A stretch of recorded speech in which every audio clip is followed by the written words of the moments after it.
was your biggest gig in your life? Strange. Technically, the biggest gig in our life was when we were supporting The Cure this year. It was Paris, and we were in an arena and there was about 20,000 people, but they were all Cure fans. And also we played Japan at a festival and there was 10,000 people there. And it was amazing, but a lot of the people had never heard of us. They were just there because it was a festival. Well, it's hard to choose the most important gig. In Belgium we played a festival to about 5,000 people in a Pukkelpop one year. Everyone there knew who we were. And tonight, actually, and last time we were in Moscow, and I'm not just saying this because we were in Moscow, and everyone knew all of our songs, and they were singing our name between the songs.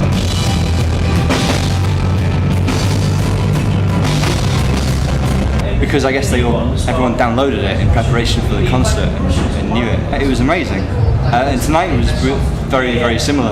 I can't say precisely what my best gig ever was, but it's when it's our crowd.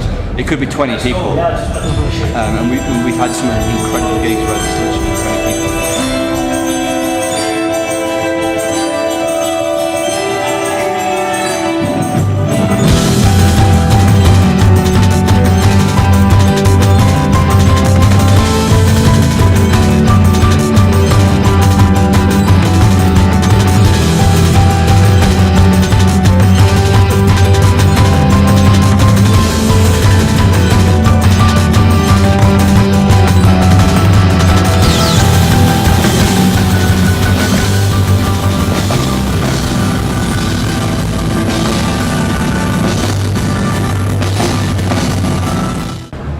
Can you tell us how do you choose your sound? How do you choose that you are playing guitars and you are playing piano and you are playing with rhythm section live and rhythm section sampled? Before we were in a band, all any of us wanted to do was be in a band, but we figured there's absolutely no point. There's too many bands out there already, so if you want to be in a band, then we want to make this music that we all want to hear that no one else is making. It's basically what New Order were doing 20 years ago. It's guitars and electronics at the same time, but no one seemed to update it. No one seemed to take on board the developments in electronica and the evolution of instrumental guitar music, because we all listen to a lot of different music and we think there's this space, so we're trying to fill that space because we want to hear that music. That's it, basically. That's it. 65 Days of Static is your most successful project. Oh yeah. I mean, Joe has only been in 65 Days of Static. That was his first band. The three of us, we've been in other bands, but it's like bands to learn how to play music. It's not. We played a few gigs, but it's not anything.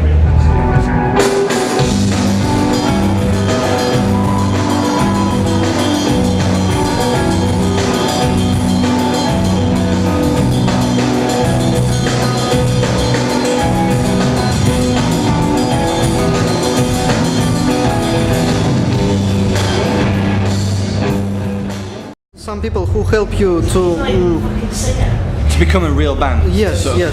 Or you are a self-made band. We're all really proud of the fact that we candidated it ourselves. We're very, very lucky because I think it was a lot harder for us compared to bands from 5 years before we started, before the internet started kicking off. But we were lucky because we started before like MySpace and Last.fm and YouTube and all that stuff. We played a lot of gigs in Sheffield, we wrote a lot of songs, and we spent a couple of years just learning how to be in a band. But when we started trying to make an actual record to get signed and do all the work for us, we basically invented a mythical record label that didn't really exist. We wrote fake press releases for ourselves. We invented quotes from famous English radio DJs, pretending that they were talking about songs. We basically made up a load of lies. We put it all in a press release to make us sound much more famous than we were. And then we sent that off, the demo, to a few labels, live promoters around the country to try and get us to tour.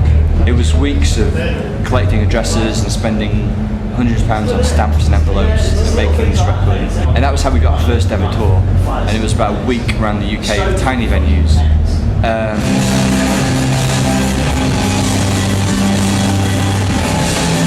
And as a result of that, we found the record label that we've been with since then, which is a very small label based in London. It's one woman who runs the label. and she lets us do what we want, and she helps us the best she can. But it's going to be even harder now because there's so many more bands than there was. I don't know how different it is in Russia than the UK, but I would still stand by that advice. Don't wait to try and get signed. Just go out and do it. Even if it costs you loads of money. I mean, we were working stupid, horrible jobs to pay our rent, to pay the bills. We weren't going out, we weren't buying clothes, we spent no money except our bills, our rent, and then the band to make our records, to make it a thing.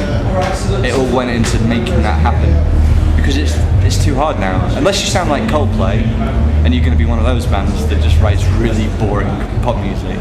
If you're making music that's a bit different, then you've got no chance unless you just do it yourself. It's the only way.